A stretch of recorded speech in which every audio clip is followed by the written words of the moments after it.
नमस्कार, मैं संगमित्रा आप सभी का स्वागत करती हूँ हमारे न्यूज चैनल खबर जनता तक में। अफवाह नहीं हकीकत बयां करते हैं हम। आइए देखते हैं आज की खास खबर।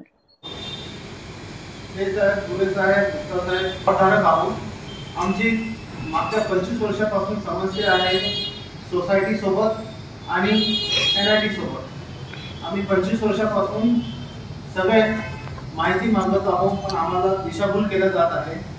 एनआयटी मध्ये माहिती मागा तर एनआयटी आम्हाला दिशाभूल करून सोसायटीकडे पाठवते, सोसायटीकडे बोला तर सोसायटी आम्हाला एनआयटीकडे पाठवते। मागील 25 वर्षापासून हे सुरू आहे। 2000 पासून 24 वर्षात तेही आधी 2000 च्या आधी 1999 पासून हे काम येत आहे आधीपासून। आणि प्रत्येक वेळी आम्हाला याच्यात काही ना काही कारण सांगण्यात येतात। Railway reservation, parking reservation, DP road, ज्यामुळे आमचे मागील 24-25 वर्ष घेतले। आमच्या आधीच्या पिढीने हे प्लॉट घेतले, माझ्या वडिलांनी प्लॉट घेतले, त्या लोकांनी घेतले। आता लोक म्हातारे होऊन चालले आहे आणि काही लोक याच्यातले भागले सुद्धा आणि प्लॉटची अपेक्षा करत कोणालाही प्लॉट मिळाला नाही। सोसायटी आम्हाला प्रत्येक वेळी दिशाभूल करत असते।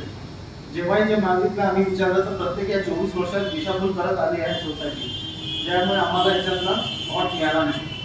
आज पत्रकार परिषदेमध्ये सर्वांना येऊन भेटून सांगण्याचं कारण एवढंच की सर्व लोक त्रासून गेले आहेत, कोणी वयोवृद्ध होऊन गेले। जसे मोरवी साहेब आहे, अरोणी साहेब आहे, त्यांनी जॉबला लागले तेव्हा घेतलेले प्लॉट आहे। आज रिटायर्ड होऊन ते स्वतःच्या घराची अपेक्षा करत आहे, पण अजून त्यांचे घर झालेले नाही आहे। याही लोकांनी सर्वांनी आपले कष्टाचे पैसा देऊन प्लॉट विकत घेतला आणि फार विश्वासाने प्लॉट विकत घेतला, पण अजूनही त्यांना प्लॉट मिळाला नाही। एनआयटी ही आम्हाला दिशाभूल करत आली आतापर्यंत आणि सोसायटी पण। त्यामुळे आम्हाला पत्रकार परिषद घेऊन ही आमची समस्या आम जनतेपर्यंत सरकारपर्यंत मांडायची आहे, जेणेकरून त्या आमच्या समस्यातून आम्हाला निवारण व्हावं। आमच्या सोसायटीचं प्लॉटचं ज्यांच्याकडनं घेतलं त्या सोसायटीचं नाव त्याचं आहे म्हणजे गृहनिर्माण समस्या निवारण संस्था, पण आमची समस्या अजून काही त्यांचं निवारण केलेलं नाहीये। यात 88 प्लॉट धारक होते, 88 प्लॉट धारकांचेही प्लॉट एनआयटी कडनं आहे, सोसायटीने रजिस्ट्री करून दिली। एनआयटी डिमांड नोटसाठी मागणी आली, आम्ही 1,000 रुपये प्रत्येकाने भरले आहेत। इथे जेवढे उपस्थित आहे आणि जे उपस्थित नाही आहे सगळ्यांनी 1000 रुपये भरून डिमांड नोटसाठी अप्लाय केला। त्यात अलोनी साहेबांना डिमांड आली, त्यांनी डिमांडचे पूर्ण पैसे पण भरलेले आहे।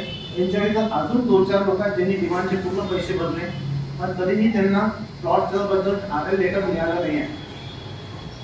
आरएल लेटर मिळालं नाहीये त्यांना अजून सोसायटीने पण आमचे बरेचसे लोकांचे प्लॉट एकाचे विकलेले असलेल्या दुसऱ्याला पुन्हा विकले आहे। त्यात माझा पण आहे, हरकासचा पण होता, पण मी माझा प्लॉट वेळेवर देऊन सोसायटीला खारिज करून आणि दुसऱ्याला विकू दिला नाही। सोसायटीने माझाच प्लॉट स्वतःच्या नावाने पण नोंदवून घेतलेला आहे आणि दुसऱ्याला ते विकतात आहे, अशा गैरप्रकार करतात आहे।